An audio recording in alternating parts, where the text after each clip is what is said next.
Son, gusto pre, ready ka na sa planter natin sa Lunes? Ay, Aubrey, balita ko nga, meron tayong orientation ngayon eh. Meron ba? Tara, punta tayo. Tara! Gusto pre? Pre, wala pre. Gusto pre? Tara. Ingat! Ano mga dadalhin mo sa ano pre?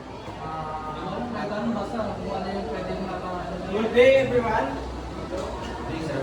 I'm Engineer Kaurao and ako ay isang RAE or Registered Electrical Engineer. Bukod doon, ako ay certificate holder ng SO2 at ako din ang magiging advisor nyo sa plan ko na subject. So ngayon, magkakaroon tayo ng orientation about safety measures bago tayo pumunta sa plan ko sa Lunes.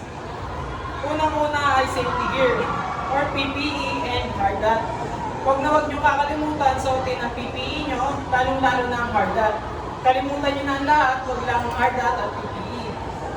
Pangalawa ay huwag pumasok sa restricted areas or huwag kayong pumunta sa mga may yellow line dahil may mga machine doon na hindi nyo alam gamitin at maaaring ma-aksidente kayo doon. Pangatlo ay hygiene and cleanliness. Always observe. Kung dumating tayong malinis, aalis tayong malinis. Pangapat ay behavioral guidance. Mga fourth year na kayo, may mga utak na kayo, siguro naman wala na magpapasaway sa loob ng planta. At para walang aksidenteng iba, at lahat tayo mga winligtas. Meron ba kayong mga katanungan para sa akin ang sinasabi ko kanina? Ikaw, sir. Hindi na kauraw paano po pag nagkaroon ng sunog?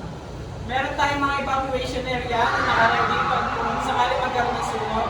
At meron din tayong meeting point kung sakali magkaroon ng sunog, doon tayo magkikita-kita lahat.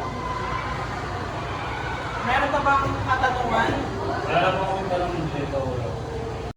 Kung wala na kayong katanungan, maraming salamat sa pagpunta sa main orientation na to.